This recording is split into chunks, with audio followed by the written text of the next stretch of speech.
Some games are made to be played uninterrupted for several hours on a large TV with the volume as high as you can and the lights off, but some aren't. Some are ideal for playing on an airport or a waiting room or while commuting.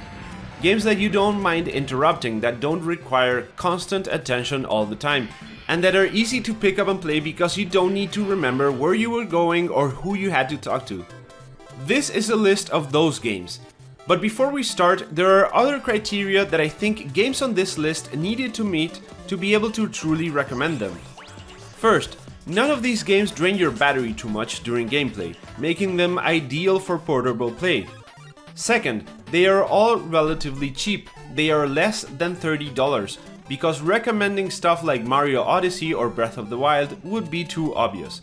You guys already know those are excellent games.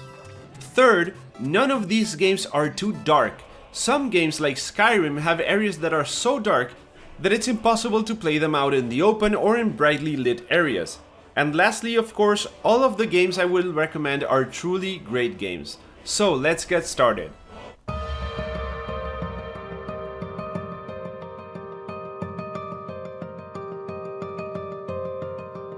Into the Breach. Into the Breach is an incredible game with a turn-based combat system that plays more like a puzzle game than an RPG. What do I mean by this? Well, there is no hit probability in this game. Every attack will hit every single time. No attack misses or fails, and they will always do exactly the amount of damage that is expected. No more, no less. The game basically boils down to finding the best way to position and attack with your units to minimize damage to buildings and eliminate as many enemies as possible. What makes this so much fun and different from most similar games is that almost every attack will not only do damage but also push units, moving them from one tile to the next. Everything revolves around managing your position, movement, and attacks to bump, move, and knock enemies out of position, forcing them to attack each other, miss, or at least damage your tanks instead of the buildings. The art style, as you can see, is superb. Everything is extremely well done. The interface and the levels look sleek, and the animations and drawings have a consistency and harmony that is difficult to convey in words, but I think you can tell right away from the video. The game is divided into islands, each with different missions that can have specific objectives and rewards based on their completion, like more upgrades or energy, which is basically the amount of hit points that buildings have. But that's not all. There are 10 different squads, each with different abilities, and the variety is truly remarkable. Some units are better at cancelling enemy attacks, while others deal a lot of damage at the expense of damaging themselves. There's an artillery unit that can freeze an enemy in an ice block but also freezes itself every time you fire it. During a stage, you can also find time capsules with random rewards or pilots that add special abilities to your mechs. In between missions, you can upgrade your mech's damage, health, movement, or even activate additional weapons or special abilities. Lastly, at the end of each run, you get to choose one pilot to rescue and use in your next run, keeping the skills you've unlocked for them intact. Remember that tank that freezes itself? Well, there is a pilot that gives the mech a shield that prevents it from freezing. Considering it's only $15, this game is a must-buy for every Switch user.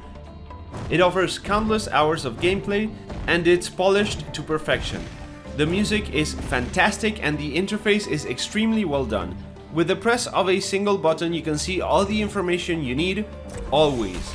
There is nothing to guess, and you always know exactly what's going on and what's going to happen next. My recommendation is very simple. Out of all the games I mentioned in this video, you really shouldn't pass on this one.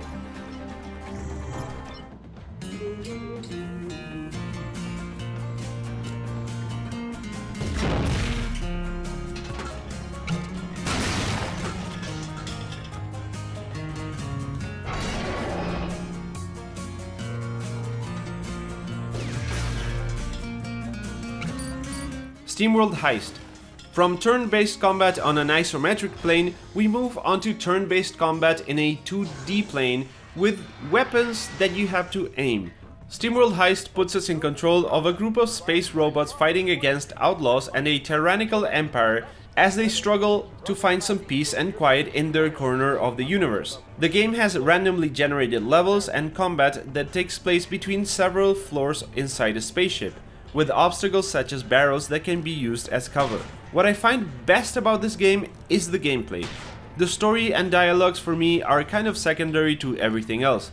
They can be fun or interesting, but you can skip basically everything with no repercussion. But the gameplay is truly great. It's hard to explain how good it feels to land a shot that seemed impossible, a shot that bounces 4 or 5 times before landing a crit on the head of a robot that was about to take you out on the next turn.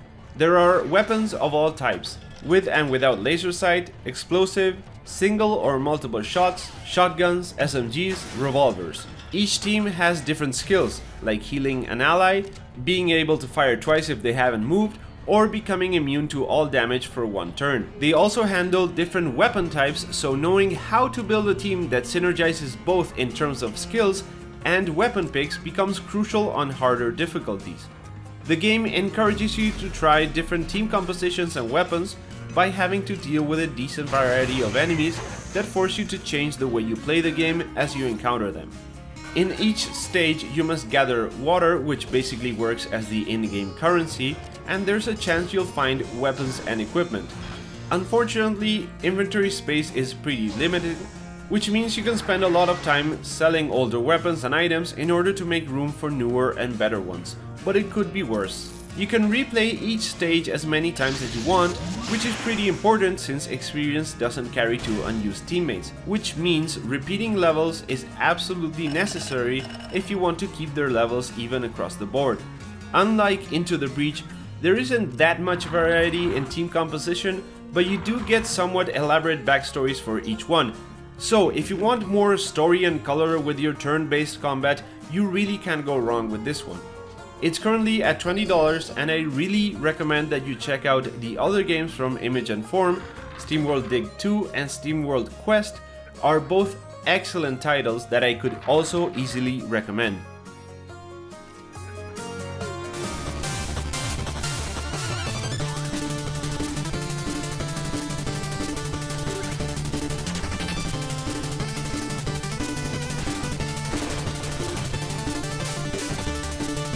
Shovel Knight.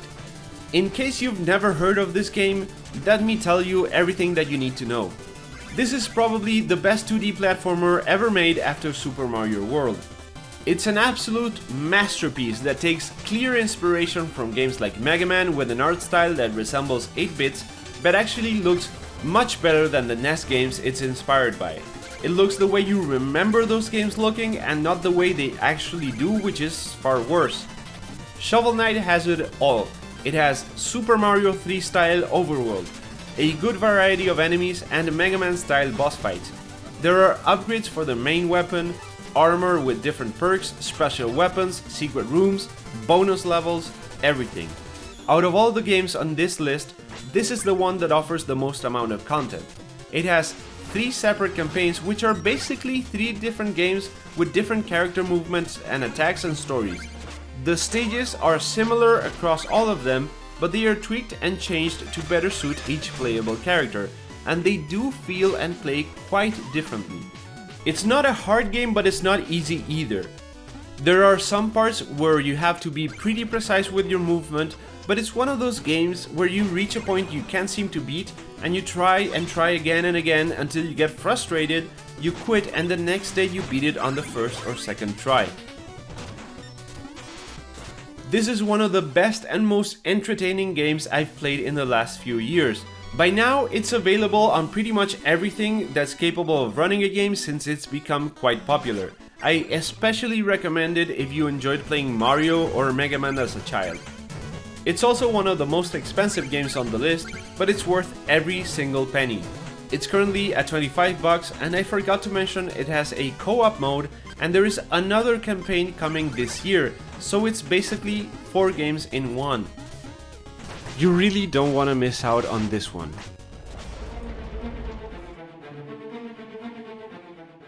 XMorph Defense.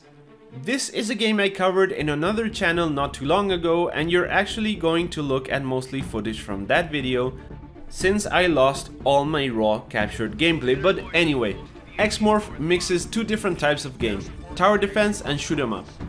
In non-gamer terms, that means you have to build towers to reroute enemy troops that want to destroy your base found in the middle of the map.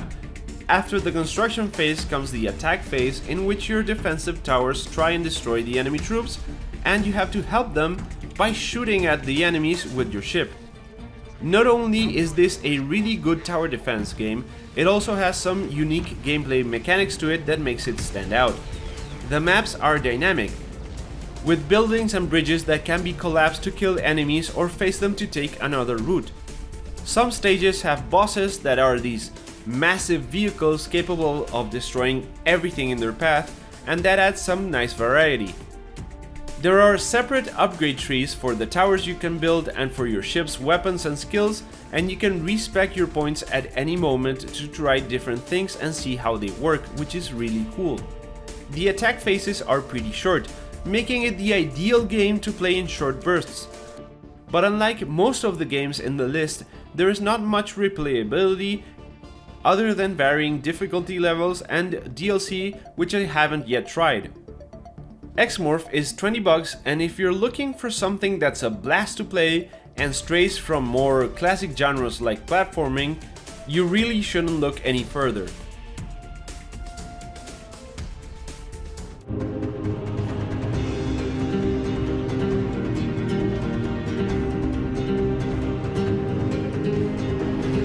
And lastly, we have one of my favorite games from last year, Dead Cells.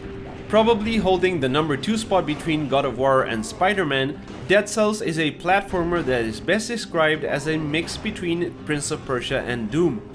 The combat in this game is truly remarkable, with excellent fluid animations and a great variety of weapons and skills that are found randomly across each run.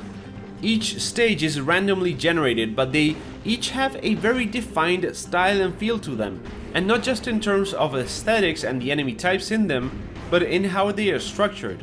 Some are mostly horizontal, while others are more vertical, and they can range from simple to complex layouts. It is by far the hardest game on the list, but I don't find it frustrating at all. As you play the game, you find and unlock more weapons and skills that slowly add up to make the game easier. This, combined with your own learning of the way each enemy works, adds to hundreds of hours of fun to be had. In fact, it's one of the games I've played the most on my Switch, being slightly behind Breath of the Wild and Skyrim in terms of hours spent. Some months ago, the game received an update that added a new level and a new boss, and there are also daily challenges, so it's probably safe to say that you won't be wanting for content anytime soon. Right now, it's at $25 on the eShop, and if you like beat 'em ups or action games, I strongly recommend you give this a try. So, that's all for this video. If there are games you'd like to recommend, please do so in the comments, and if you liked the video, as always, leave a like and consider subscribing if you'd like to see more videos like this. I hope you enjoyed it, thanks for watching, and I'll catch you in the next one.